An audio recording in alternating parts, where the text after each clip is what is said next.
கர்மய தூய்மை அப்படின்னு சொன்னால் சாஞ்சி சில விளக்கங்கள் கொடுத்துருக்காங்க. அது ஒரு குறிப்பிட்ட விளக்கத்தை நாம் இப்போ நாம் தெரிஞ்சுக்கணும். அதாவது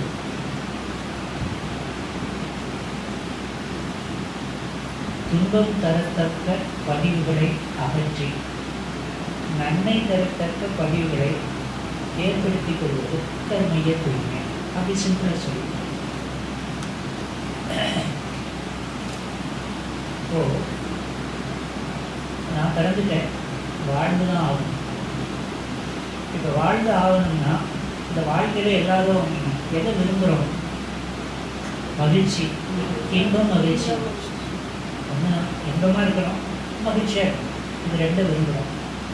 ஆனால் வாழ்க்கையில் வரக்கூடிய அனுபவம் எப்படி இருக்குது? இருக்குது.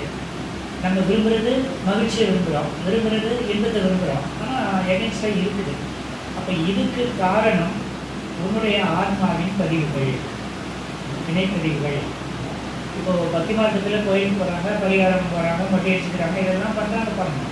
நம்ம அதை சரியாக தவறாங்கிற விவாதத்துக்குள்ளெல்லாம் போக வேண்டாம். அவங்கவுங்க பிரியம் அவங்கவுங்க பண்ணிட்டு போகிறாங்க. அதை நம்ம போய் கேட்குறது அர்த்தமற்றது. இப்போ நம்ம விளக்கம் என்னென்னா, இப்போ கோயிலுக்கு போகிறது எதுக்காக போகிறாங்க? மொட்டை அடிச்சுக்கிறது இதெல்லாம் எதுக்காக? பாவத்தை பரிகாரம்னு சொல்லிட்டாருல. பரிகாரம்னாலே பாவம் இருக்குன்னு அர்த்தம். கோயில் போகிறது இருக்குது, பரிகாரத்துக்காக கோயில், பிரார்த்தனைக்காக கோயிலுக்கு போகிறாங்க. நல்லது நடக்கணும் விரும்புகிறாங்க, நடக்கலை. சாமி எனக்கு நான் விரும்புகிறேன், எனக்கு நடத்திக்கணும்னு அவங்க கேட்குறாங்க, ஒரு பிரார்த்தனை வைக்கிறாங்க. இப்போது அதே பரிகாரம் என்றும் பிரார்த்தனை என்றும் சொல்லுவோம். இதில் இருக்கக்கூடிய தத்துவம் எந்தெந்த காலத்திலோ எத்தனையோ சேர்ந்தவ அந்த வினைகள் என்கிட்ட பதிவாக இருக்குது. நான் பிறகு எடுத்த பிறகும் என் வயசுக்கு பிறகு ஒரு 4-5 வயசுக்கு பிறகு இன்று ஆற்றிய வினைகளும் அதில் என் ஆத்மாவில் இருக்குது. அந்த அந்த வினைகளுக்கு தக்க விளைவை இறைவன் கொடுத்துட்டே இருக்கிறான். அந்த விளைவை என்னால் சில சமயம் ஏற்றுக்க முடியுது, சில சமயம் ஏற்றுக்க முடியல. துன்பமாக தெரியுது. அந்த துன்பத்தை எனக்கு கொடுக்காத அப்படின்னு போய் கேட்கறது தான் பிரார்த்தனை, பரிகாரம் அப்படின்னு சொல்கிறோம். பிரார்த்தனை பண்ணி போடுறவங்க இருக்கான், இதை எனக்கு செஞ்சு கொடுத்தேன்னா நான் உனக்கு வடமாலை போடுறேன்னு டீல் போடுறவங்க இருக்கான். 2000 இத்தனை கொடுக்குறேன் அப்படின்னு கேட்குறவங்க இருக்கான் இல்லையா? அப்போது இந்த இடத்துல நாம் யோசிக்க வேண்டியது, வினைப்பதிவு விளைவாக வருகிறதானா? விளைவாக வருகிறது, அது சத்தியம். நீ இன்னைக்கு ஆற்றுகிற வினை நீ வாழ்கிற காலத்திலேயே விளைவாக வரலாம், இல்லை 100 ஆண்டுகள் கழிக்கும் வரலாம். அது யாருக்கும் தெரியும். நீ ஆற்றுகிற வினை, ஆற்றுகிற காலம், ஆற்றுகிற நோக்கம், இடம், காலம், நோக்கம், வினை, இதற்கு தக்கவாறு விளைவு காலத்தால் நம்மகிட்ட வந்து சேரணும்னா சேரும். இப்போ நான் வாழ்க்கையில் அனுபவித்த இந்த துன்பங்களுக்கு நான் மட்டும் காரணம் அல்ல, என்னுடைய முன்னோர்களும் காரணம். சாமி என்ன சொல்கிறாரு? தந்தைதா ஈரும் ஒன்று சேர்ந்து தலைப்பு வருகின்றே அந்த ஈரும் ஆற்றில் பதிவு பெற்ற அறமோ மற்றோ அனைத்தும். இப்போது நீங்கள் பாருங்கள், நம்மளை மாதிரி தான் நம்முடைய முன்னோர்கள். இப்போ நீங்கள் படிக்க வேண்டிய நேரத்தில் படிச்சிங்க, வேலைக்கு போக வேண்டிய நேரத்தில் வேலைக்கு போகிறீங்க, சம்பாத்தியம் பண்ண வேண்டியது சம்பாத்தியம், கல்யாணம் பண்ண வேண்டிய நேரத்தில் கல்யாணம், பிள்ளை பார்க்க வேண்டிய நேரத்தில் பிள்ளை, குரு கிடைக்க வேண்டிய நேரத்தில் குரு. இதெல்லாம் உங்களுக்கு நடந்த நல்ல காரியம் தானே? நல்ல காரியம் தானே? இதெல்லாம் நான் ஆற்றிய வினையா முன்னோட ஆற்றிய வினைக்கு விளைவா? அப்போ அந்த நல்லதெல்லாம் நாம் என்ன செஞ்சிடறோம்னா மறந்துடுறோம். ஆனால் நாம் பட்ட அந்த வாழ்க்கையில் பட்ட துன்பம் இருக்கு பாருங்க, அந்த துன்பத்தை மட்டும்தான் யாரை காரணம் சொல்லிடுறோம்? யார் என்ன பாவம், நான் என்ன பாவம் செஞ்சாலும் யாரு சொல்லுவோம்? யார் என்ன பாவம் செஞ்சானோ நான் என்னைக்கு இவ்வளவு அனுபவம் நல்லது இருக்குல்ல. அப்போ ஆரம்பமோ மற்றோ அனைத்தும் என் சச்சாச்சு. அப்போ அவருக்கு நல்லதும் செஞ்சுருக்காங்க, நல்லது இல்லாததும் செஞ்சுருக்காங்க. அதனால தான் ரெண்டும் கலந்து நம்முடைய வாழ்க்கையில இருக்குது. இப்போது நல்லது மட்டுமே நடக்கணுங்கிறதுக்காக தான் கோயிலுக்கு போய் பிரார்த்தனை பண்ணலாம். பிரார்த்தனையின் மூலம் நல்லதை பெற்றவர்கள் மிக மிக மிக மிக குறைவு. ஆனால் தன்னுடைய வினையை மாற்றி அமைத்துக் கொள்வதன் மூலம் விளைவை தடுத்துக் கொள்ள முடியுமானா விளைவை தடுத்துக் கொள்ள முடியும். வாழ்வை மாற்றி அமைத்துக் கொண்டால் போதும், வினையை மாற்றி அமைக்கும். அதுக்காகத்தான் இப்போ நாம் கருணையை தூய்மை என்று பேசணும். இப்போ இன்னொன்று சொல்கிறேன். இப்போ 6 தீய குணங்கள் நீங்கள் சொன்னீங்க, நாம் சாமி சொன்னதை நம்ம சொல்லிட்டோம், பேராசை சின்னம் கணக்குலாம் சொல்லிட்டோம். நான் கொஞ்சம் ஒரு சிந்தனை சிந்தனை பண்ணும்போது தான் பல இடங்களுக்கு போகும்போது நண்பர்கள் கேட்பாங்க, இந்த இவ்வளவு காரணம் விலங்கின பதிவு அப்படியெல்லாம் பேசிகிட்டே இருப்பாங்க. அப்போது ஒரு நாள் சந்திக்கும் போது தான் எனக்கு கேள்வி வந்து எனக்குள்ள அதை பற்றிய பதிலும் எனக்கு கிடைச்சி. இப்போ 6 தீவிரங்கள் பேராசை, சினம், கரும்பற்று, உயர்வுதாழ்வு, முறையற்ற காரணம், மஞ்சள் 6 இருக்கு. இப்போ இந்த 6 தீவிரங்கள் விலங்கின பதிவு நாங்கள் சொல்லிகிட்டே இருக்கோம். எந்த எதுவும் மருந்து பேராசை இருக்குது? நீங்கள் தான் பதில் சொல்லுங்கள். ஐயா அதான் கேட்குறேன். விலங்கின பதிவு அது மேலே தூக்கி போடக்கூடாதுங்க. விலங்கினத்துக்கு இந்த பதிவே இல்லை. கோபம் இருக்கு, அது 2வது அறிவிலிருந்து கோபம் இருக்கு. பேராசை எந்த வில்லுக்கும் கிடையாது. கடும் பற்றி எந்த வில்லுக்கும் கிடையாது. முறையற்ற காமநோக்கம் எந்த வில்லுக்கும் கிடையாது.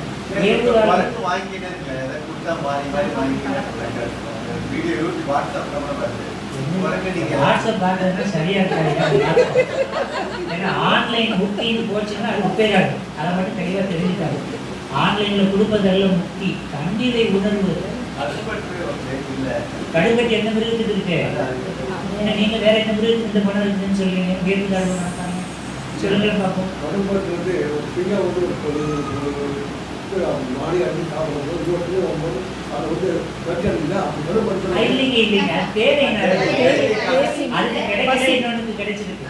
உணவுக்காகவும் உறவுக்காகவும் அது சண்டை போடும். தேவை பூர்த்தியாகும். இப்போ ஒரு சின்ன பசுவோட இருந்தது, ஒரு குட்டி மான் எடுத்து சாப்பிட்டுட்டு அதுக்கப்புறம் எத்தனை மான் போனாலும் அதை ஒதுங்கி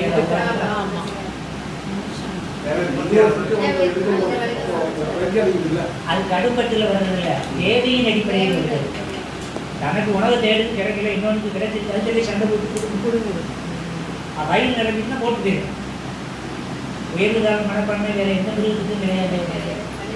சொல்லுவீங்க மஞ்சள் எந்த மிருகத்துக்கு இருக்கு? நீங்க கேட்டது விலங்கின பதிவுன்றதே விலங்கின பதிவுல விலங்கோட தன்மைகள்லாம் வருது இல்லையா? குணத்தில் இருக்கிற 6 குணங்கள் சொல்றோம். இந்த 6 குணங்களை பேசும்போதே என்ன சொல்ல, விலங்கினத்திலிருந்து வந்தது, விலங்கினத்தில் வந்ததுன்னு சொல்றோம். அது விலங்கின பதிவு இல்லை. செயல்படுகிறது விலங்கின பதிவு என்னன்னு நம்ம பார்க்கலாம். இந்த 6 தீய குணங்கள்ல நீங்க சினம் மட்டும்தான் விலகிட்டு மற்ற குணங்கள் எல்லாம் நாம உருவாக்கிக்கிட்டு மனிதன் இனம் அதை சிந்திக்காம மனம் அதை போக்கு விட விட விட அதை முறைப்படுத்தாததால அறிவு மனமாக மாறி தீய குணங்களாக மாறிட்டு இருக்கு. இந்த பொறாமைன்னு ஒரு குணம் இருக்கு. எந்த விலங்குக்கு இருக்கு? எந்த ஜீவன் மனிதன் எதுக்கும் இல்லையே. அப்போ ஒட்டுமொத்தமாக அதில் விலங்கின பதிவு விலங்கினத்துக்குன்னு சொல்றது இல்லை, ஒன்றுமே இல்லை. இன்னும் நான் சொல்கிறேன், இப்போ விலங்கினத்தின் தன்மைங்கிறது அதனுடைய ஆத்மா இன்னும் 5000 ஆண்டு கழிச்சாலும் ஒரு நாய் எப்படி பிறக்கணுமோ அப்படி தான் பிறக்கும், எப்படி வாழணுமோ அப்படி தான் வாழும். ஒரு யானை எப்படி பிறக்கணுமோ அப்படி தான் பிறக்கும், எப்படி வாழணுமோ அப்படித்தான் வாழும். ஆனால் மனிதன் மட்டுமே தன்னுடைய கர்மயத்தின் பதிவுகளை மாற்றி அமைத்துக் கொண்டு வாழக்கூடிய தகுதியை பற்றி ஜீவன். மனுஷனா நீங்கள் இப்போ நான் இருக்கிறேன், 30 வருஷத்துக்கு முன்னால் நான் சிகரெட் பிடிப்பேன், 20 வருஷம் 25 வருஷமாக சிகரெட் பிடிச்சேன். அந்த பதிவுகள் எனக்கு இருக்கு. இப்போ சாமிக்கு வந்த பிறகு இந்த விளக்கம் கிடைக்குது, தவம் பண்ணுறோம்.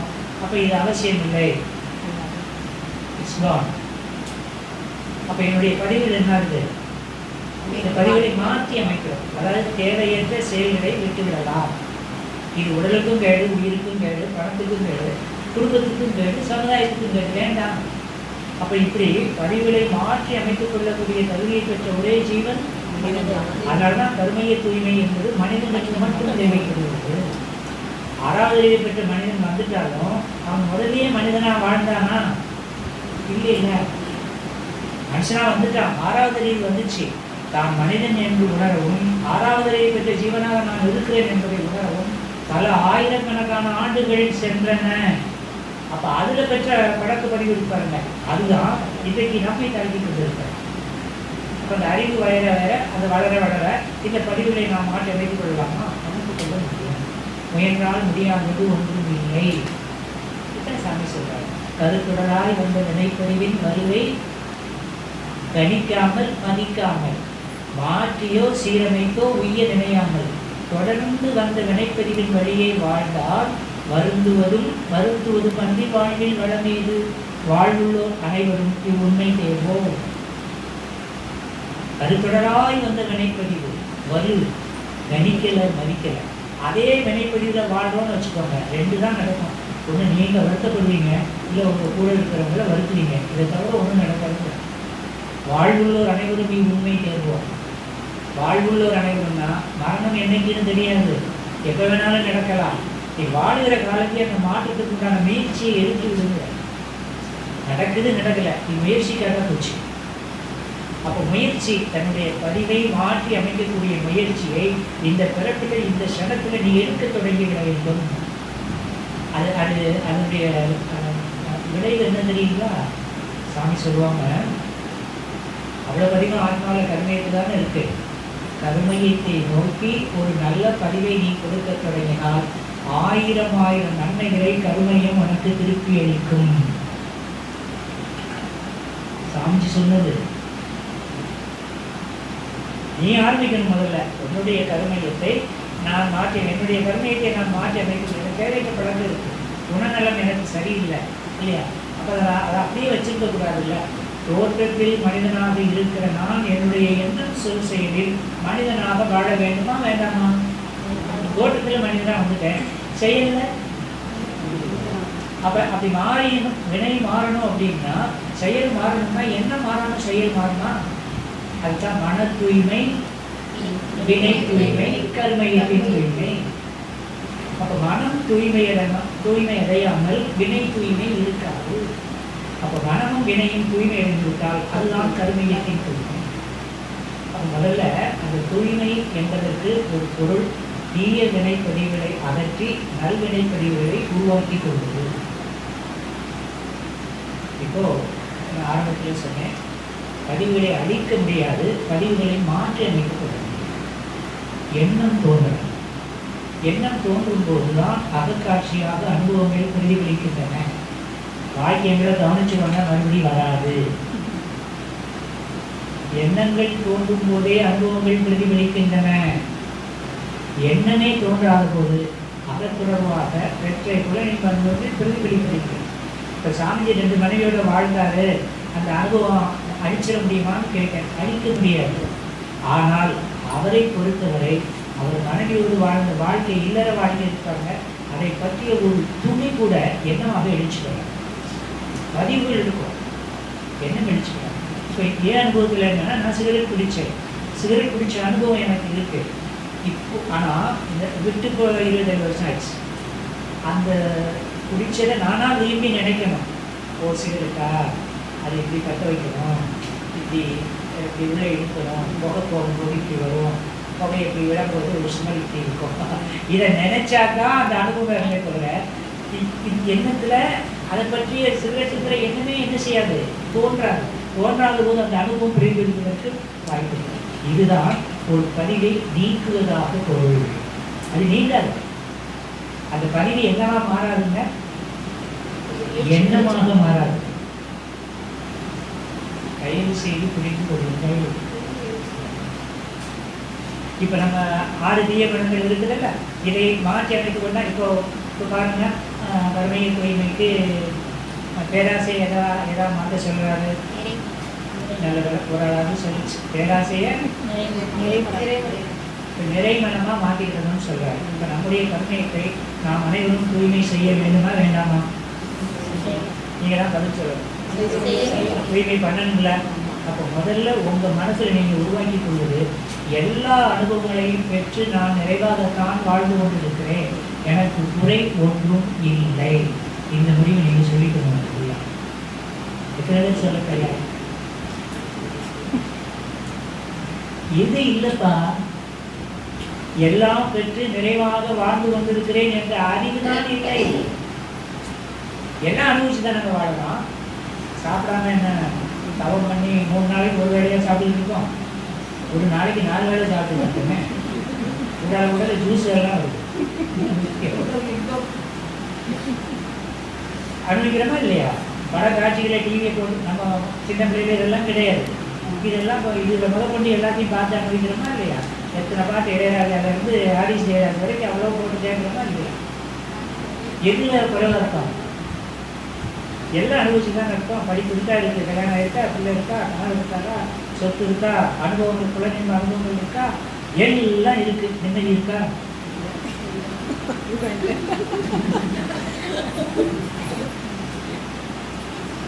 எல்லாரும் சிரிச்சாலே தெரியுது நிம்மதி இல்லைன்னு. நிறை மனம் வேற, நிம்மதி வேற இல்லை. நிறை மனமே நிம்மதியை கொடுக்கும். இப்ப நமக்கு என்ன பிரச்சனை? நமக்கு நமக்கு கல்யாணம் ஆயிருக்கு. கல்யாணம் ஆகி 20 வருஷம் கழிச்சு இவ்வளவு கட்டியிருந்ததுக்கு அவளை கட்டியிருந்தா அந்த கொஞ்சம் நல்லா இருக்கிறாங்க. எத்தனை வருஷம்? 20 வருஷம் கழிச்சு பிள்ளைக்கு கல்யாணம் ஆகி போச்சு. உன்னைய கட்டியிருக்கேன். இது இது இயற்கையின் குறைபாடா, மனதின் குறைபாடா? இந்த குறையை யார் உருவாக்கி இருக்கா? நீங்க தான் உங்க மனசால உருவாக்கி. இப்போ உங்களுக்கு எத்தனையோ குறைகள் இருக்குல்ல, அது இல்லை, இது இல்லை, அப்படி இல்லை, எல்லாம் இருக்கு பாருங்க. மருமகள் சரியில்லை, மருமகள் சரியில்லை, சம்மந்ததாரர்கள் சரியில்லை, கூட பிறந்த அண்ணன் பிறந்த. நீ சரியா இருக்கியா? நீ சரியானால் எல்லாம் சரியா இருக்கும். நீ சரியில்லையானால் எதுவும் சரி இருக்காது. நீ உன்னை முறைப்படுத்திக் கொள், உன்னை சரிப்படுத்திக் கொள். நீ வேறு, உன்னுடைய எண்ணம் வேறு அல்ல. உன் எண்ணத்தை நீ அறிந்து கொண்டால் உன்னை நீ அறிந்து கொண்டாய் என்பதுதான் பொருள். அதுதான் கர்மீக தூய்மையின் தொடக்கம். சும்மா பேசிட்டு போறாது. பேசினா நல்லா இருக்கும், கேட்கறதுக்கும் நல்லா இருக்கும், பேசிக்கிட்டே இருக்கலாம். மாற்றம். அப்ப நிறைமான முதல்ல நீ கொடுத்தா உன் கர்மையும் தூய்மையாகும். மனப்பக்குவம் வேணும்ல, மன முதிர்ச்சி வேணும்ல. நமக்கே மன முதிர்ச்சி இல்லைன்னா சராசரி மனிதனுக்கு எங்கெங்க வரும்? நீங்களும் நானும் பிரம்மஞானி இல்லை. உங்களுக்கு தெரியாத விளக்கம் என்ன இருக்குதுங்க? சுத்த வெளியிலிருந்து ஜீவன் வரைக்கும் அவ்வளவு விளக்கமும் உங்களுக்கு சொல்லியாச்சு. செயல்கள், யுத்தத்துவம், கர்மயம், காந்தம் எல்லாத்தையும் சொல்லியாச்சு. இன்னும் எப்படி உட்கார்ந்து உன்னை நீ மாற்றிக்கொள், உன்னை நீ உயர்த்திக்கொள், உன் மனதை பக்குவப்படுத்திக் கொள். கிடைத்ததற்கெல்லாம் நன்றி சொல். கிடைக்கலையா மிக மிக நன்றி என்று முடித்து விடு. கிடைத்ததற்கெல்லாம் நன்றி சொல்லப்படுவது. எல்லாம் கிடைச்சிருக்கா கிடைக்கலையா? நீங்க தான் அதை யோசிக்கணும். வெறுமனை பேசிட்டு போறது இல்லை. நீங்க உங்களை சிந்திச்சு சிந்திச்சு இருக்கு இருக்கு இருக்கு எல்லாம் இருக்கு. என் மனசு தான் சரி. என் மனசு சரி பண்ணிட்டா எல்லாம் நிறைவானமா. சரி, நிறைவை நிறைவுன்னு சொல்றாங்க. நிறைவை மற்றொருவர் கொடுக்க முடியுமா? ஒரு பொருள் நிறைவு கொடுக்க முடியுமா? இந்த உலகத்துல எல்லாருக்கும் பிடிச்ச பொருள் ஒரு பொருளை சொல்லலாம் பார்க்கணும். எல்லாருக்கும் பிடிச்ச பொருளா இருக்கும். உலகத்துல இல்லை, இந்த 20 பேருக்கு பிடிச்ச ஒரு பொருள் இருந்தா தீபாவளி ஒரு சேரி நீங்க இருப்பீங்க. இவங்களுக்கு நல்லா இருக்குதான்னு சொல்லிடுறாங்க. இந்த பார்த்தோடனே பாடம் கொஞ்சம் அகலம் ஜாஸ்தியா இருக்கு. ஒரு பொருள் சொல்லுங்க பார்க்க எல்லாருக்கும் பிடிச்சது. இந்த மனம் பக்குவங்கிறது வேற நிலைங்க. அதை நீங்க தியானம் செய்து செய்து இன்னொருத்தர் சொல்லணுங்கிற அவசியம் இல்லை. குரு வேணும், அவர் தீட்சை கொடுக்கணும், போதும். 2 தான் வேணும். ஒன்று குரு சேர்க்கை, அவர் கொடுக்கும் தீட்சை. இந்த 2 ஒரு மனுஷன் பிடிச்சிட்டாங்கன்னா மற்றொரு எதையும் அவனுக்கு சொல்லிக் கொடுக்க வேண்டிய அவசியம் இல்லை. சத்தியம். நீங்க தியானம் பண்ணா போதும், நீங்க சிந்தனை பண்ணா போதும். விளக்கம் உங்க அறிவு தான் உங்களுக்கு கொடுக்கும். உங்க அறிவை தவிர இன்னொரு உதவி உங்களுக்கு யாரும் எத்தனை தடவை யார் வந்து சொன்னாலும் நீங்க கேட்டு கொண்டு. அதனாலதான் நான் ஆளுநர் தியான வகுப்புல நான் அவங்க சொல்லுவேன், குருவின் உபதேசத்தை விட சீரன் எடுக்கும் சந்தர்ப்பம் மேலாக. குரு கோடிக்கணக்கான பேருக்கு உபதேசம் பண்ணாங்க. எத்தனை பேர் மாறினாங்க?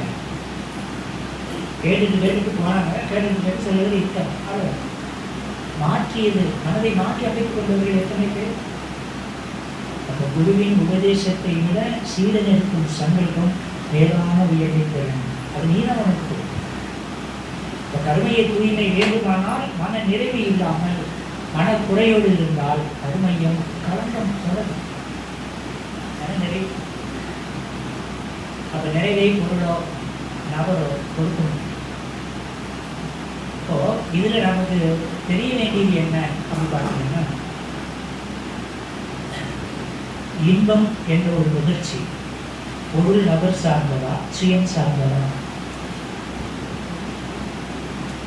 இன்பத்தை அனுபவிக்கிறான். 5 புலன் இன்பங்களை அனுபவிக்கிறான். இந்த புலன் முகர்ச்சி அனுபவிக்கிறாங்க. இந்த புலன் முகர்ச்சி என்பது பொருள் நபர் சார்ந்ததா, என் சுயம் சார்ந்ததா? இது தெரிஞ்சா போதுமே, நிறைய நீங்க கொடுக்கலாமா இல்லையா? கொஞ்சம் ஆழமா கொஞ்சம் யோசிப்பாங்க. இப்போ என் மனைவி எனக்கு நிறைவை கொடுத்து விட முடியுமா? என் பிள்ளை எனக்கு நிறைவை கொடுத்து விட முடியுமா? என் மருமகள் எனக்கு நிறைவை கொடுத்து விட முடியுமா? நிச்சயமா முடியாது. இந்த போன் எனக்கு நிறைவை கொடுத்து விட முடியுமா? முடியாது. நிறைவை நான் எனக்கு கொடுத்து கொண்டால் உண்டு. எனக்கு ஒரு வாழ்க்கை துணை இருக்கு, ரொம்ப சந்தோஷம். ஏதோ நம்மளை கல்யாணம் பண்ணணும்னு அவங்க ஒத்துக்கிட்டாங்க. அதை எப்படி தெரியுமா உபநிஷத்தில் சொல்லுவாங்க? நான் சொல்ல கர்மை தூய்மைக்கு இதெல்லாம் அவசியம். இப்போ உங்களுடைய வாழ்க்கை துணை உங்களுக்கு பிடிக்குமா பிடிக்காது?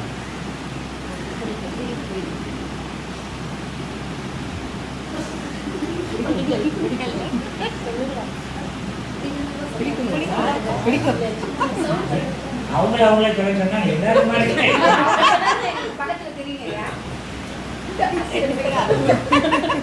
ரெண்டு பேரும் சேர்ந்து இருந்தா பதில் சொல்றது கஷ்டம். இப்போ இந்த கேள்வியை ஏன் கேட்கன்னா, உபநிஷத்துல இது உபதேசிக்கப்படுதுங்க. அதாவது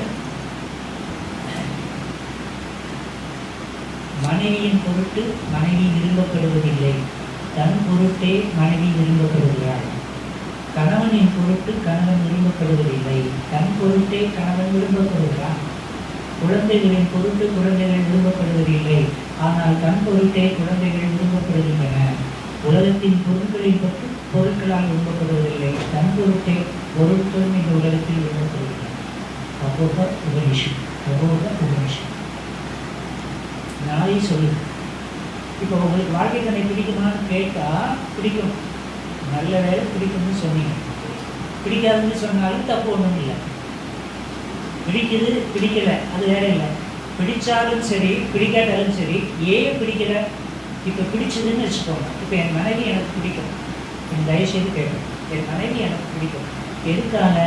இப்போ காலையில் நான் ஒரு 4 மணிக்கு எழுந்துச்சி தவம் பண்ண போகிறேன் அப்படின்னா, அதுக்கு முன்னாடியே எழுந்துச்சி அவங்க ஒரு டீ போட்டு எனக்கு கொடுத்தாங்க. அதுக்காக அவங்க வெளியூர் போகிறேன், 10 நாள் ஆழியாக போகிறேன்னா அதுக்கு முன்னாடியே வெள்ளை சட்டை இன்றைக்கி நான் போட்டு வச்சுருக்கேன்னா அவங்க வாஷ் பண்ணி க்ளீனாக ரெடி பண்ணி வச்சுருக்காங்க.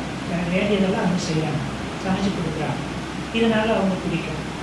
அப்போது என் தேவைகளை பூர்த்தி செய்வதால் அவர்கள் மீது நான் அன்பு செலுத்துகிறேன், எனக்கு பிடிக்கும். இது தவறு.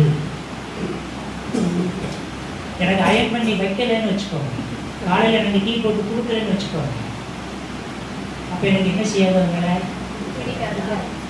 என்னன்னே தெரியும். அப்போ என் மனைவியின் பொருட்டு மனைவி விரும்பப்படுவது இல்லை, தன் பொருட்டே மனைவி விரும்பப்படுகிறாள். எனக்கு தேவையானதெல்லாம் அவள் செஞ்சுட்டே இருந்தா அவளை எனக்கு பிடிக்கும். உங்களுக்கு தேவையானதெல்லாம் ஐயா செஞ்சுட்டே இருக்காருன்னா ஐயாவை பிடிக்கும். நீங்கள் சொன்னதை அவர் கேட்கலன்னா உங்களுக்கு பிடிக்காது. அப்போ தன் பொருட்டு தான் விருப்பமும் வெறுப்பும் நிகழ்ந்து கொண்டிருக்கிறது. இந்த அன்பு எப்படி இருக்கணும்? சாமி அதை உண்மையான அன்பு நிலைமை இருந்தார், உண்மையான நட்பு நிலையம் என்றிருந்தார். இப்போ நாம காட்டுறது அன்பா? சாமி அப்படின்னா உண்மையான அன்பு வேணும்னு சொல்வார்ல. அப்போ நம்ம காட்டுறது என்ன அன்பு? உண்மை இல்லாத அன்பா? அப்படி ஒன்று இருக்கா? வேற ஒன்றும் வேண்டாம். அது ஆங்கிலத்தில் சொன்னால் கொஞ்சம் புரிதலுக்கு ஈஸியாக இருக்கும். Conditional love, unconditional. இப்போ நம்மகிட்ட லவ் இருக்கு, அன்பு இருக்கு, அது வந்து கண்டிஷன். எனக்கு வேண்டியதை செஞ்சால் உனக்கு வேண்டியதை நான் செய்வேன், அது இப்போ அன்பு எப்படி செலுத்தணுமா? உண்மையான அன்பு, கருணையை தூய்மை இருந்தால் உண்மையான அன்பு இருக்கும். அது எப்போ சொல்றாங்க தெரியுமா? அவர் என்னை கணவனாக வாழ்க்கை துணையாக ஏற்றுக்கொள்ள சம்மதிச்சா பாருங்க, அதுதான் பேஸ். சம்மதிச்சிட்டல, சம்மதிச்சு வந்துட்டல, அந்த ஒரு காரணத்தால் அவள் மீது நான் அன்பு செலுத்திக் கொண்டே இருக்கிறேன். உண்மையான அன்பு. அவள் எனக்கு செய்யல அவளுக்கு வேண்டியது நான் செஞ்சுக்கிட்டே இருக்கேன். இதுதான் கருணையை தூய்மையின் அடையாளம்.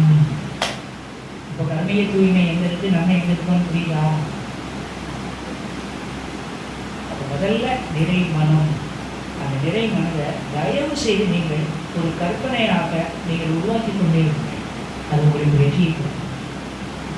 இன்னைக்கு இல்லாமல் இருக்கலாம், ஆனால் அவரால் எனக்கு ஒரு வாழ்க்கை நான் நிறைய எனக்கு எந்த குறையும் குறையில்லை குறையில்லை குறையில்லை நிறைவாக இருக்கிறேன் நிறைவாக சொல்லிக்கிட்டே இருக்கு. எதுவாக நினைக்கிறாயோ அதுவாகவே மாறி விடுவாய். நீ குறையவே நினைச்சிட்டு இருந்தா குறை பெருசா தெரியும். குறை களங்கத்தை ஏற்படுத்தி கொண்டே இருக்கும். கருமையை எந்த காலத்தில் தூய்மையாகும்? சரியா? இப்போ அடுத்த நிலை, இப்போ கருமையத்தை தூய்மைப்படுத்தணும் பேசினா கருமையன் எதனாலெல்லாம் களங்கம் ஆகுதுன்னு தெரிஞ்சா இப்போ நாம் களங்கப்படுத்திட்டு இருக்கோமா தூய்மைப்படுத்திட்டு இருக்கோமான்னு தெரியும். அதெல்லாம் ஒன்று சொல்லுவார், நிறைவேறாத ஆசைகளின் கூட்டம்.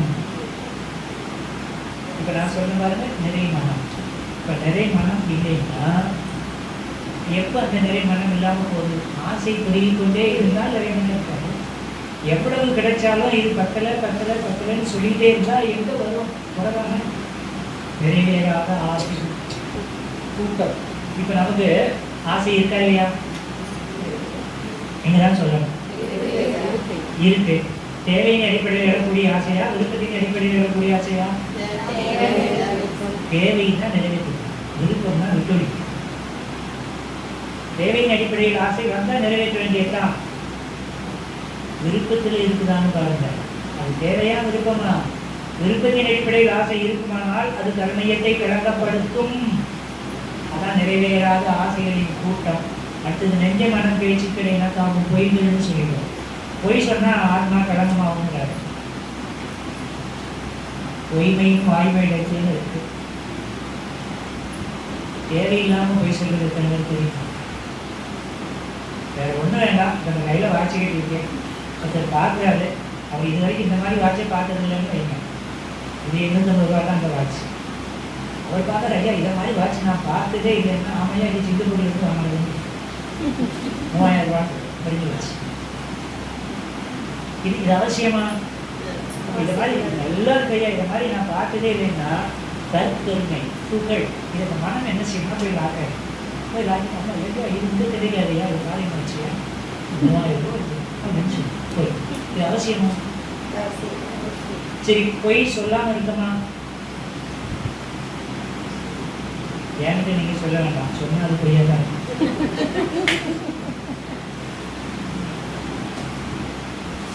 இப்போ பொய்மையும் வாய்மை வைத்துன்னு சொல்லியிருக்காங்க. அப்படின்னா என்ன?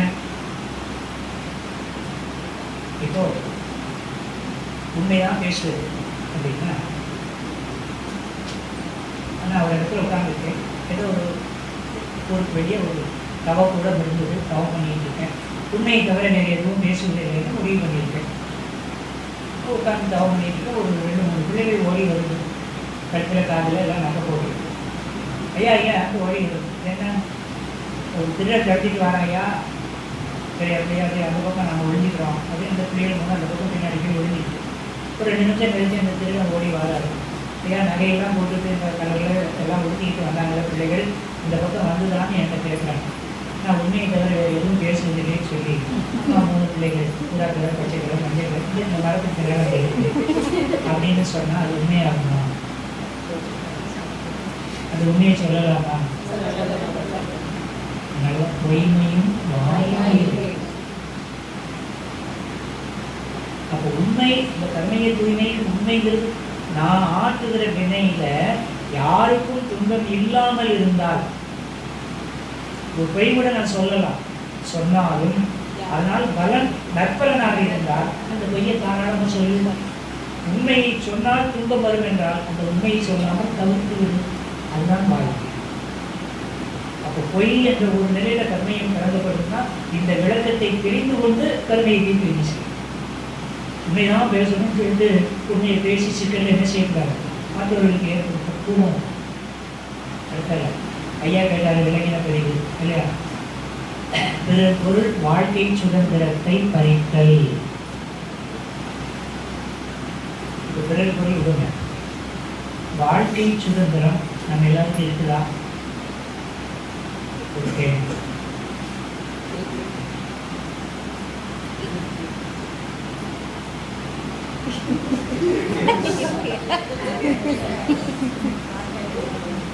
தொண்ணூத்தி 9 சொல்லியிருந்தோம் சொல்றீங்க, யாருக்காவது ஒரு ஆயிரத்தி 100 பேர் இருந்தால் 100 பேர் 1000 பேர் இருந்தால் ஒருவருக்கு சுதந்திரம் இருக்கலாம். மீதி 999 பேர் சுதந்திரம் இல்லாமல் வாழ்வது தான் சத்தியம். ஒரு சிறை வாழ்க்கை வெளியே பார்க்கறதுக்கு எல்லாம் இருக்கிற மாதிரி இருக்கு. ஒன்று கணவன் சிறைப்படுத்தி வச்சிருப்பான், அது அந்த காலம் தான் இருந்தது. இப்போ மனைவி சிறைப்படுத்தி வச்சிருக்கான், இந்த காலம் தான். இப்போ உள்ள பிள்ளைகள் கனவுல லேசாக விழுந்து வெளியே போயிட்டு வரேன்னு போனாங்கன்னா 1 மணி நேரத்தில் 4 விசிறு தள்ளுவோம். எதுக்கு போனால் வரமாட்டானா? அதுக்கு உள்ள தாய்மார் சொல்லியே கொடுத்தா விட்டுறாத, விட்டேன்னா நம்ம பிடிக்க முடியாது. உள்ள அம்மா வேலை சொல்லியே கொடுத்தா பிள்ளைகள் வேற எந்த சுதந்திரம் இருக்காது. நான் வாழ்க்கையின் யதார்த்தத்தை பேசிக் கொண்டிருக்கிறேன், ஒளிச்செல்லாம் பேசல. நீ சமுதாயத்தினுடைய நிலை அதுதான். கருமையம் கலங்கப்பட்டு கொண்டே இருக்கிறது, ஒவ்வொரு ஆத்மாவும் கலங்கப்படுகிறது. விளைவு என்ன நினைக்கிறீங்க? கோவிட் வந்தது இல்ல, நினைச்சு பார்த்தோமா? முரண்பாடுகளை இயற்கை உடன்பாடாக மாற்றும்.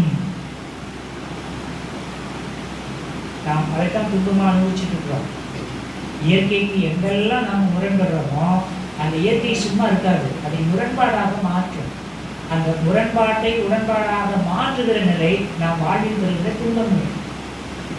வீணும் வேற ஒன்றும் ஒரு புரோட்டா சாப்பிட்டீங்க, காரமாக இருந்தது, சாப்பிட்டாச்சு.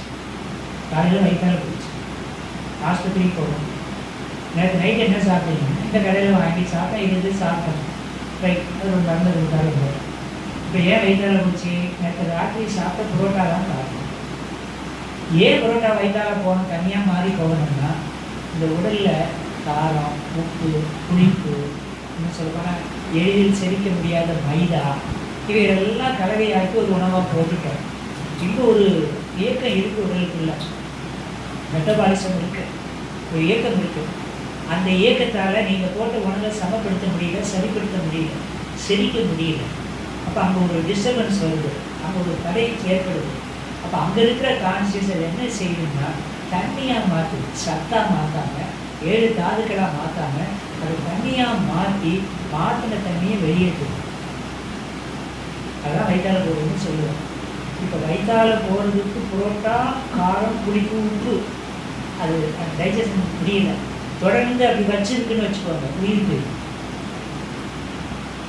கெட்டு போன உணவு நீண்ட காலம் உடல்ல இருந்தால் அது கேஸாக மாறிச்சுன்னா உள்ள போய் அது உயிரை கூட போக்கலாம்.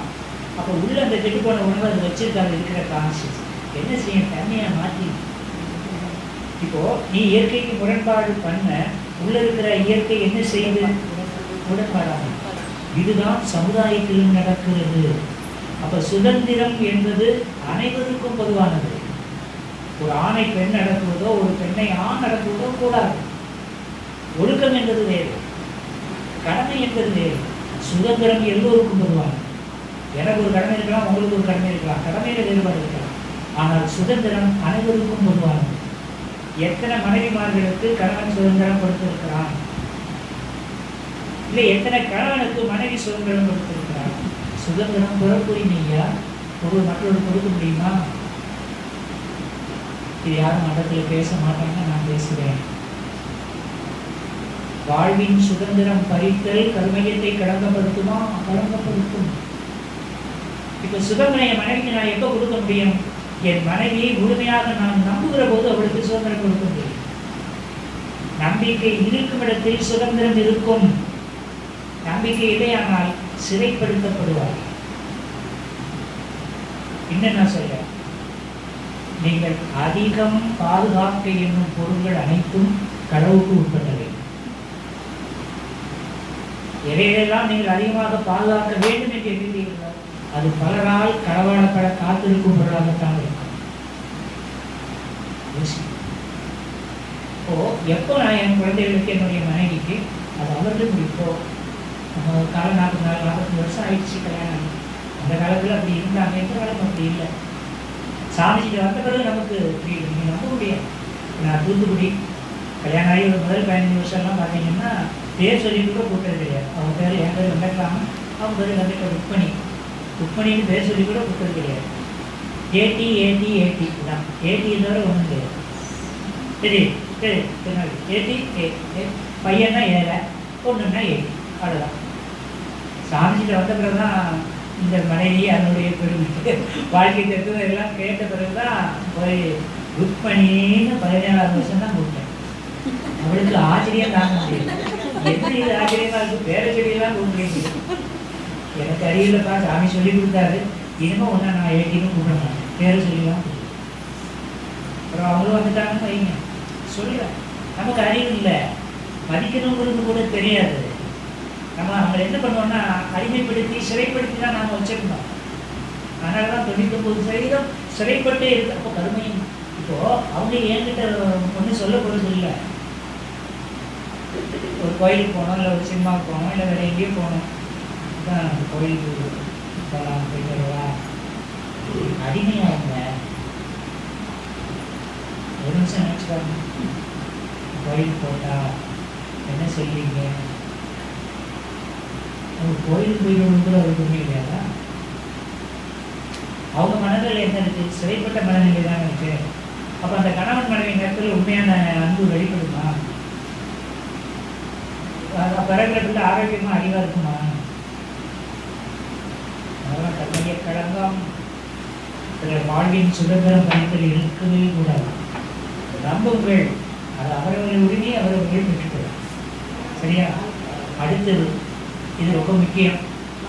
நிறைவழிக்கும் பொறாமை, சினம், வஞ்சம் இவை காத்தல் கர்மயத்தை களங்கப்படுத்தும். எதை அழிக்குங்கிறாரு? நிறைவை அழிக்கும், அழித்துவிடும். எதெல்லாம்? பொறாமை, சினம், வஞ்சம். இப்போ நாம் மன்றத்துக்கு வந்த பிறகு கொஞ்சம் மாறி இருக்கும் மனசு. வஞ்சம் இருக்குதா? இப்போ ஏற்கும் திறன் இருக்குது. என்ன செய்ய? சரி ஏற்றுக்கணும், சாமி இதை சொல்லியிருக்கிறேன், சரி ஏற்றுக்கணும். இது தெரிஞ்ச பிறகு அந்த சமாதானம் இல்லை.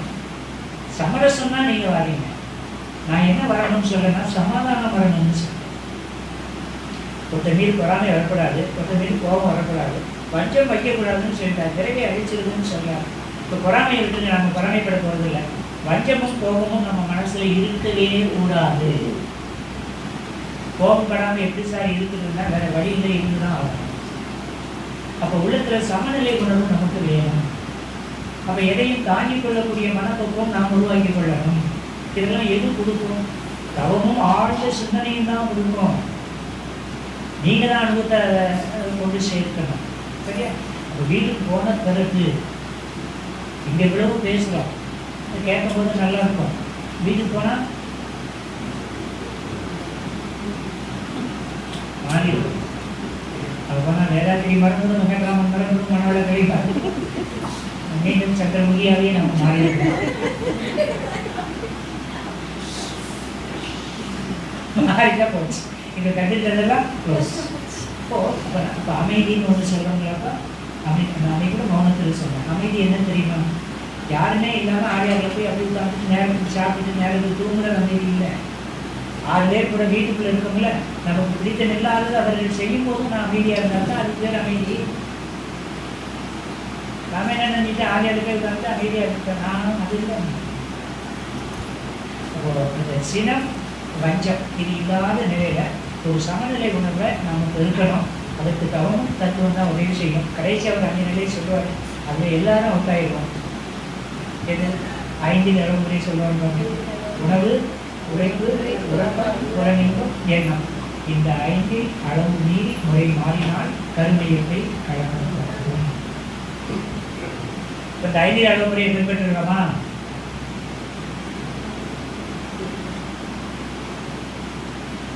நான் என்ன சொல்றேன்னா, ஞானிகள் நிறைய விளக்கம் கொடுப்பாங்க. நாம 1-2 ஃபாலோ பண்ணா கூட போதும். அதுல முதல்ல ஒண்ணு மனநிறைவு. அனுபவத்துல மனநிறைவு, மற்றொரு அனுபவத்துல சமநிலை. இந்த 2 வச்சுக்கணும். உங்களுக்கு ஏன் புரியல? அனுபவத்துல மனநிறைவு, எல்லாம் நான் நிறைவாக அனுபவிச்சுட்டேன். ரைட். இப்போ நிறைவு வரணும்னா எப்படி நிறைவு முடியும்? உதாரணத்துக்கு சொல்கிறேன். இட்லி குருமா எனக்கு ரொம்ப பிடிக்கும். நிறைய வரணும்ல. ஒரு 4 நாளைக்கு இட்லி குருமா போடலைன்னா இட்லி குருமா என்னாச்சு நாளைக்கு போடேன். இப்போ சின்ன வயசுலேருந்து இவ்வளவு காலம் வரைக்கும் இட்லி குருமா நான் சாப்பிட்டு இட்லி ஒரு 2.5 லட்சம் இட்லி குருமா வச்சு சாப்பிட்டேன். ஒரு 4 நாளைக்கு எது போடலைன்னு வச்சுக்கோங்க, அதுக்கப்புறம் அந்த மனசு நாடு இல்லை, இட்லி குருமா தேடுது இல்லை. ஏன் 2.5 லட்சம் இட்லி சாப்பிட்டாச்சுல குருமா, அதில் நிறைய வரலையே. அதான் சாமி சொல்கிறார். ஆஞ்சநேயருடைய தீட்சை கொடுக்கும்போதே சொல்லுவார், கவனிச்சிருக்கீங்களா? இன்று முதல் கொண்டு எதை அனுபவம் கொண்டாலும் உருவ மத்தியில் நினைவை வைத்துக் கொண்டு அனுபவம் கொள்ளுங்கள் சொன்னாரா சொல்லலையா? அப்போ எந்த அனுபவத்தையும் நம்ம ஆஞ்சநேயில இருந்தே அனுபவிச்சா அந்த அனுபவத்தில் நமக்கு என்ன வரும்? நிறைவு வரும். அப்போ மன நிறைவு நான் எனக்கு கொடுக்கணும்னா அனுபவத்தில் ஆஞ்சநேயில் இருந்து கொண்டு அனுபவம் வரும். எத்தனை பேர் செய்வோம்? அதற்கப்புறம் அனுபவத்தில் நிறைய வேணும்னா ஒரு கால இடைவெளியில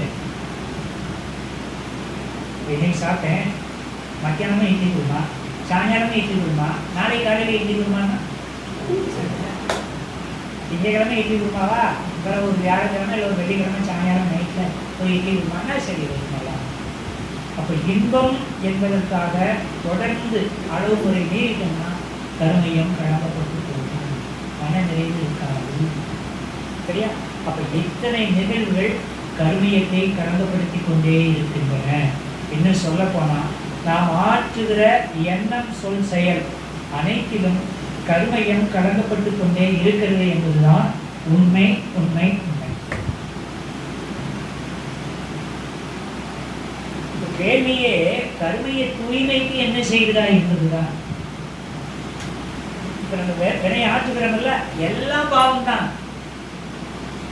எல்லா கருமையத்தை கலங்கப்படுத்திட்டு தான் இருக்கு. நீ கருமையை தூய்மைக்கு என்ன செய்கிற அப்படிங்கிறதா விஷயமே. அப்போ என்ன, நீங்கள் எண்ணத்தில் எண்ணமாக இருந்தால் எண்ணங்களை மாற்றி அமைத்துக் கொள்ளுங்கள். ஒரு எண்ணம் வருதுன்னு வைங்க, எண்ணத்தில் கலங்கும். எண்ணம் கலங்கமாக இருந்தாலே கருமையை கலங்கும். நீங்கள் வினை தான் செயல் தான் அப்படின்னு நினைக்காதீங்க, எண்ணமும் ஒரு வினை தான். நீங்கள் எண்ணுகிறீங்கன்னா அந்த எண்ணமும் ஒரு வினை தான். சாமி சொல்லுவாங்க, சாமி காலத்தில் சொல்ல போகிறோம், எண்ணங்கள் உறங்குவதில்லை, எண்ணியவன் உறங்குவதில்லை. எண்ணங்களுக்கு உயிர் உண்டா? உயிர் உண்டு. எதை நினைக்கிறாயோ அதுவாகவே மாறிவிடக்கூடிய தன்மை இந்த எண்ணத்திற்கு உண்டு, இல்லையா? அப்போ எல்லா நினைக்கும் எது மூலமா இருக்கிறது? எண்ணம் தானே. அப்போ எண்ணம் கலக்கப்பட்டு ஒரு எண்ணம் வந்தா உடனடியாக விழிப்பு நிலையிலிருந்து அதை மாற்றி அமைக்கணுமா வேண்டாமா? நாம என்ன செய்யறோம் தெரியுமா? எண்ணம் வந்தா எண்ணத்தோடையே டிராவல் பண்றோம். ஒரு எண்ணம் வந்தது வைங்க, அது ஒரே போயிட்டு இருப்போம், போய் எங்கேயாவது போய் முட்டிக்கிட்டு படுத்துருவோம். கவனிச்சு பாருங்க, கொஞ்சம் கூட விழிப்பு இல்லை. எந்த எண்ணம் வந்தாலும் அதை என்ன பண்றோம்? கூட போறவங்க பயணிக்கிறோமே, அதையே எண்ணிட்டு இருந்தா செயலா மாறிட்டா விளைவு இருந்து தர முடியுமா? தர முடியாது. அப்போ எண்ணத்தில் எண்ணமா இருக்கிறதே யோகம், அதுவே இனிமே. அப்போ என்ன பண்ணுறா, தேவையற்ற எண்ணமா உடனே நிப்பாட்டு. எதுக்கு இது தேவையில்லை இப்படி. அதான் சாமி என்ன சொல்லுவாரு, நல்லதையே என்ன நல்லதையே சொல்ல சொல்ல நல்லதையே செய்ய செய்ய நல்ல வாழ்க்கை அமைந்துவிடும். அப்போ எண்ணத்தில் ஒரு தீயது வந்தால் தீயதை விட டிராவல் பண்ணாதீங்க, கட் பண்ணுங்க. அதற்கு எதிர்மறையாக இருக்கக்கூடிய நல்ல எண்ணங்களை விரும்பி எண்ணுங்க. இப்போ நான் கேட்குறேன், மௌனத்தில் கேட்குறேன், இப்பவும் கேட்குறேன். ஒரு 5 நிமிஷம் சும்மா இருக்க வைக்கிறேன், நீங்கள் சும்மா இருங்க, நீங்கள் சும்மா இருக்கிறீங்க. உங்கள் மனதில் எண்ணங்கள் தோன்றும், இயல்பு தானே. எவ்வளவோ நாள் நீங்கள் மௌனம் கொடுப்பீங்க, எவ்வளவோ எண்ணங்கள் வந்திருக்கும். அந்த எண்ணத்தில் எந்த எண்ணம் எப்போ வந்துருக்குன்னு பாருங்க. உங்கள் வாழ்க்கையில் மகிழ்ச்சியான தருணங்கள் இல்லையா? இன்பமான தருணங்கள் இல்லையா? அந்த மகிழ்ச்சியான தருணங்கள் எப்போவாது எண்ணமாக வந்திருக்கா? உங்களுக்கு கல்யாணம் நடந்தது, குழந்தைக்கு பேர் வச்சது, பிள்ளைக்கு கல்யாணம் பண்ணுறது, இதெல்லாம் அப்படியே நினச்சி பார்த்து மகிழ்ச்சி அடையக்கூடிய மௌனம் ஏதாவது இருக்குது? வாயை முடிட்டு உட்காந்தா எந்த எண்ணம் வருது?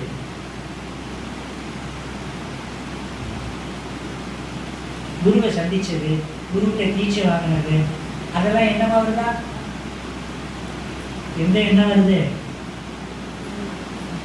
வெளியே சொல்ல முடியாது சார்.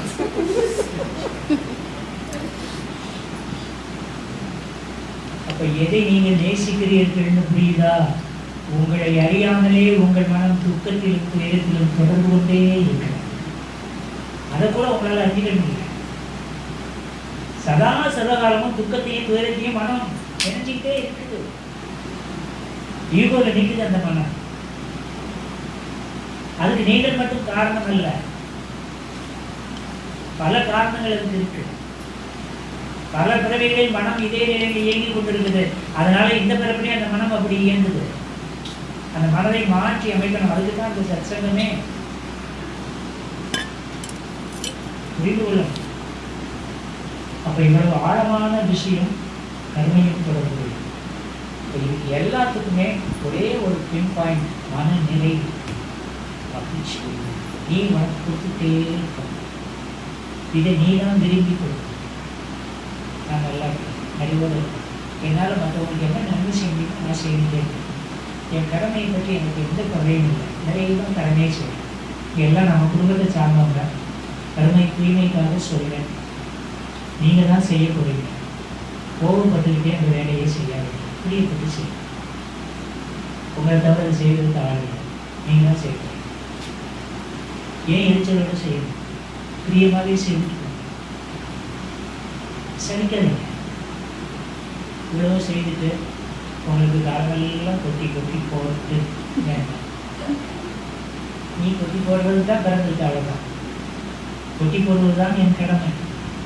அதை செய்யும். இப்போ நான் வேலைக்கு போகிறேன். வேலைக்கு போகிறது சரி போட போனால் என்ன அர்த்தம்? பிரியமான அந்த வேலைக்கு நான் போகணும். அப்போ தானே அதில் எனக்கு திருப்தி இருக்கும். நான் செய்கிற வேலையில் பிரியமில்லாமல் செய்தால் நீ கவலைப்படுற இல்லை, கஷ்டப்படுற இல்லை. இன்னும் நான் சொல்வேன், அவரவர் கடமையை சுமைகளாக கருதி விடாதீர்கள். இப்போ பிள்ளைகள் கடமையிலேயே சுமையாக கருது. பெற்ற தாய் தகப்பனை பார்க்கறது சுமையாக நினைக்குது. பெற்ற பிள்ளையை கட்டி கொடுக்கணும்னா பெற்றோர்களுக்கு அது சுமையாக தெரியுது. யாரையாவது காதலிச்சுட்டு போயிட்டா பிரச்சனை இல்லையான்னு நினைக்கிற பெற்றோர்கள் இருக்காங்க. நல்ல வேலை காதலிச்சுட்டு போயிட்டா இல்லைன்னா அதை நான் மாட்டிக்கிறேன் இப்படி சொல்கிற ஆள் இருக்கு. ஒரு சின்ன ஜீவனத்தால் சொத்து முழுவதையும் கிடைக்கிற பெற்றோர்களும் இருக்காங்க. நினைச்சு பார்க்கணும். அப்போ கடமைகளை நீங்கள் ஆற்றணும். உங்களை தவிர வேறு யாரும் அதை செய்ய முடியாது. அதை சுமையாக நினைக்காதீங்க, கஷ்டமாக நினைக்காதீங்க. எந்த அளவுக்கு முடியுதோ அந்த அளவுக்கு சந்தோஷமாக செய்துட்டு போங்க. கண்ணியம் கலங்கப்படாது. ஆனால் செய்துட்டு நீங்கள் கஷ்டப்பட்டீங்கன்னா அது கண்ணியத்தை எந்த காலத்தில் மாற்றி அமைக்கிறது? யோசி. நான் குடும்பத்தை வச்சே சொல்லணும். நான் இருக்கிறேன், வீட்டுக்கு போகிறேன்,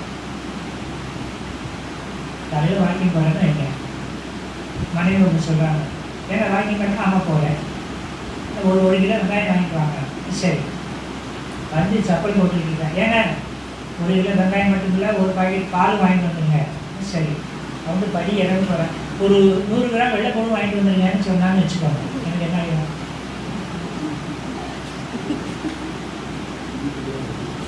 பிபிஏ என்னெல்லாமோ வரும்.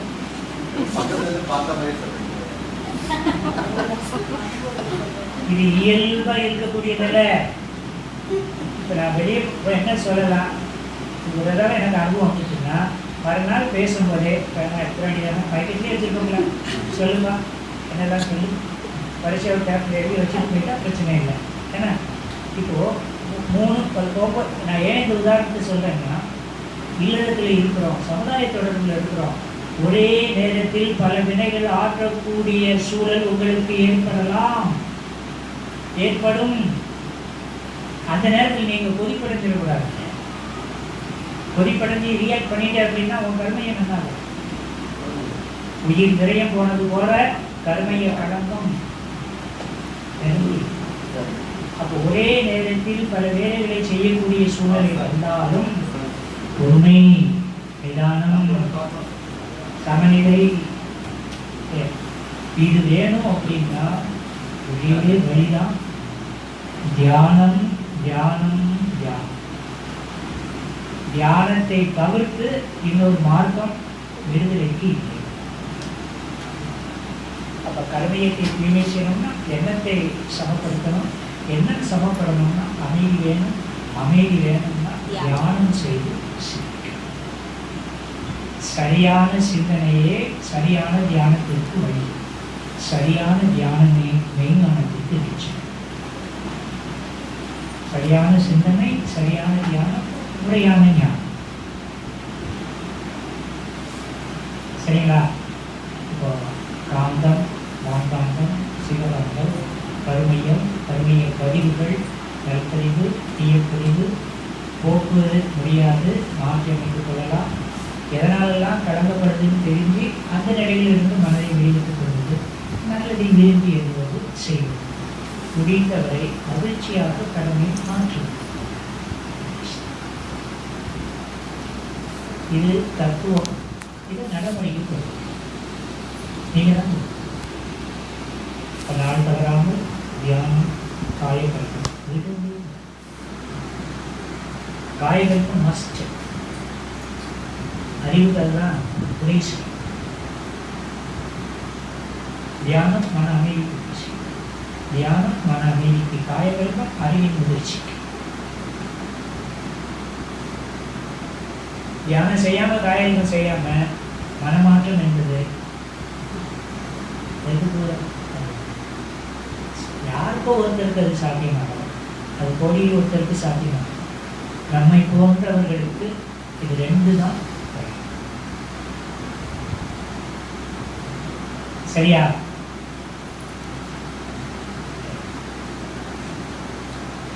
பண்ணலாம்.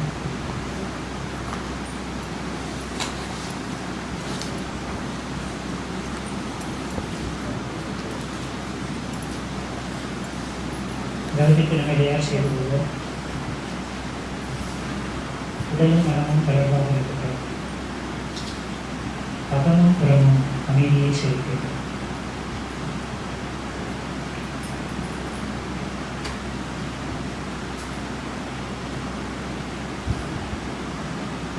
மெய்ப்பொருள் விளக்கம். ஆதி எனும் பரம் பொருள் மெய் எழுச்சி பெற்று அணுவென்ற உயிராக்கி அணுக்கள் கூடி மோதி இணைந்து இயங்குகின்ற நிலைமைக்கு ஏற்ப மூலகங்கள் பலவாக்கி அவை இணைந்து வேதித்த அந்த கொடிகளாய் மற்றும் பிறப்பு இறப்புக்கிட உணர்தல் இயக்கமாகி நீதி நெறி உணர் மந்தராகி வாழும் நிலை உணர்ந்து கொண்டாற்றி இன்பம் காண்போம். சிந்தையை அடக்கியே சும்மாவிருக்கின்ற சீரடியே செய்த குருவே, அந்த நிலைதனில் அறிவு அசைவற்றிருக்க பெரும் ஆனந்தம் கொண்டு தந்தேன்.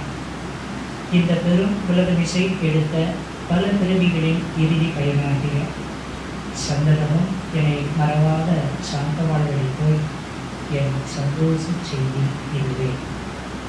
சந்தனமும் என்னை மறவாத சாந்த வாழ்வு. வாழ்க வையகம், வாழ்க வையகம், வாழ்க வளம். கவனத்திற்கு முன்பாக சிறிது நேரம் நாடி சுத்தி செய்து கொள்ளலாம். முழுது கண்டு தலை கழுத்து நேரம் வச்சுக்கோங்க. ஒரு சீரான நேரத்தில் நாடி சுத்தி.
கண்களை சுற்றி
தொடங்குகிறோம். நாம் அமர்ந்துள்ள இடத்தை சுற்றிலும் நல்ல தெய்வீக ஆற்றலை நிரம்பின. நாம் அமர்ந்துள்ள இடத்தை சுற்றிலும் நல்ல தெய்வீக ஆற்றலை நிரம்பின. நாம் அமர்ந்துள்ள இடத்தை சுற்றிலும் நல்ல தெய்வீக ஆற்றலே நிரம்பின. அருட்பேராற்றல் உடலிலே உயிரிலே அலை அலையாக பாய்வதை உணர்கிறோம். அருட்பேராற்றல் உடலிலே உயிரிலே அலை அலையாக பாய்வதை உணர்கிறோம். அருட்பேராற்றல் உடலிலே உயிரிலே அலை அலை அலையாக ஆய்ந்து நிரம்புவதை உணர்கிறோம்.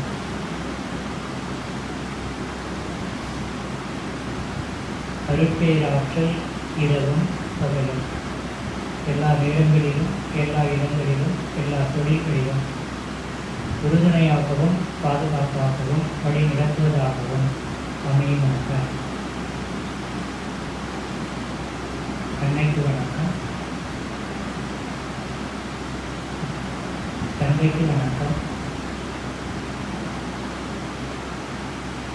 அருள்நிறை ஆசான் அருள் தந்தை யோகிராஜ் வேதாத்ரி மகரிஷி அவர்களுக்கு வணக்கம். புதிய தொடக்கம் ஆக்கினேன்.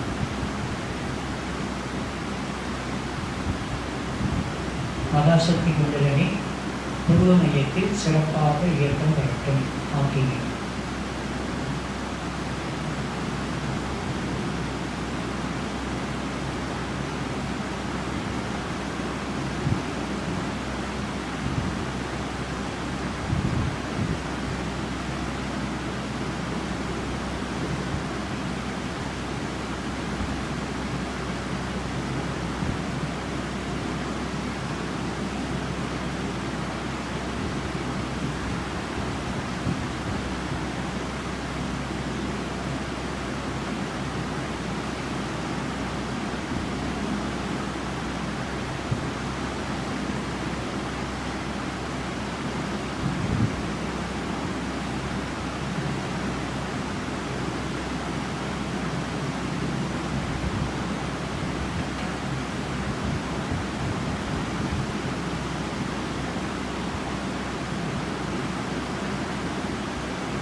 உச்சியில் பிரம்மரந்திரத்தில் நினைவை செலுத்தி புதிய தவம் இயற்றுகிறோம்.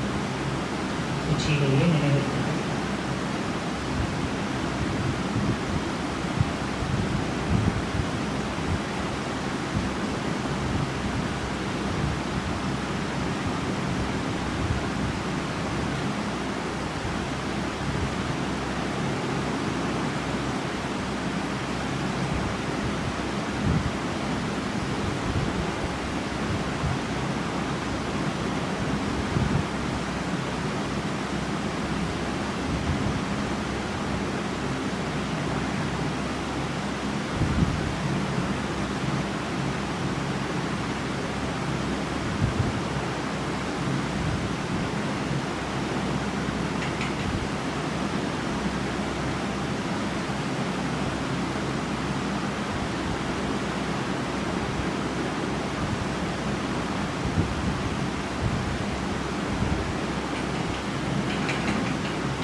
செய்கிறோம்.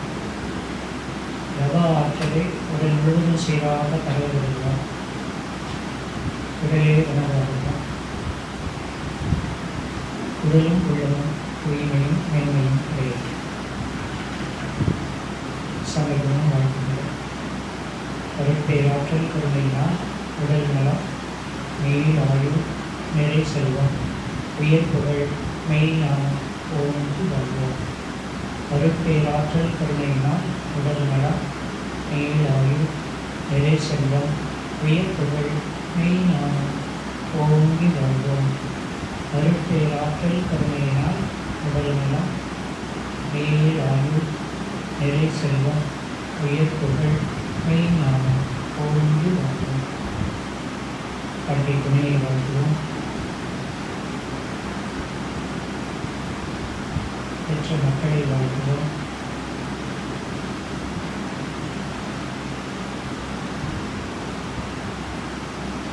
உடன் பிறந்தவர்களை வாழ்த்துவோம்.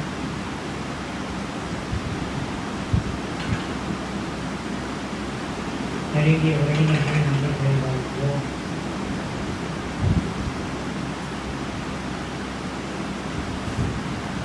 தொழில்துறையிலே தினசரி கடமைகளிலே நம்மோடு தொடர்புடையவர்களை வாழ்த்துவோம்.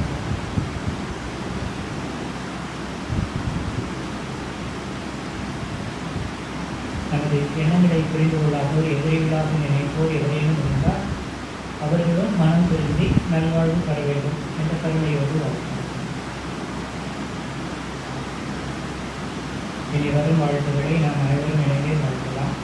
ஆசான் அவர்கள் அருளிய வேதாத்திரியம் வேதாத்திரியம் வேதாத்திரியம் உலக சமுதாய சேவா சங்கம் ஆழியாதவன் திருக்கோயில் உலகெங்கிலும் உள்ள மனவளக்கலை மன்றங்கள் மாங்காட்டு மனவளக்கலை மன்ற அறக்கட்டளை தன்னோடு இணைந்த கௌரமையங்கள் இன்றைய பயிற்சியில் பங்கு கொள்கின்ற அன்பர்களும் அவருடைய அன்பு குடும்பமும் வாழ்க வையகம் வாழ்க வையகம் வாழ்க வளங்கள். திறந்தொழுக்க பண்பாடு நான் எனது வாழ்நாளில் யாருடைய உடலுக்கும் மனதிற்கும் துன்பம் தரமாட்டேன்.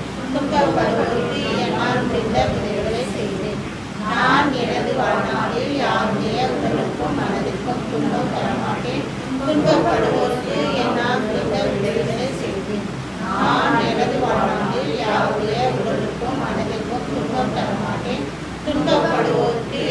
முடிந்த விடுதலை செய்தேன். வாழ்க வையகம் வாழ்க வையகம் வாழ்க வளங்கள்.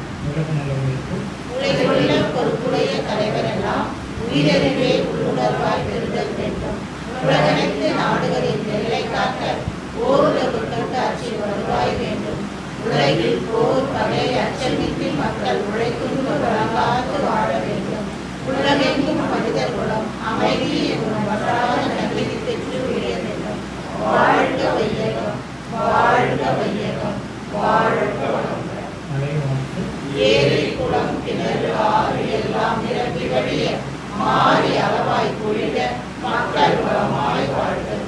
ஏரி குளம் கிணறு ஆறு எல்லாம் நிரம்பி வழிய மாறி அளவாய் பொழிக மக்கள் வளமாய் வாழ்க. ஏரி குளம் கிணறு ஆறு எல்லாம் நிரம்பி வழிய மாறி அளவாய் பொழிக மக்கள் வளமாய் வாழ்க. வாழ்க வையகம் வாழ்க வையகம் வாழ்க வளங்கள். நம் மனதில் அமைதி நிலவட்டும். நம்மை சுற்றிலும் அமைதி நிலவட்டும். உலகம் முழுவதிலும் அமைதி நிலவட்டும். அமைதி அமைதி அமைதி.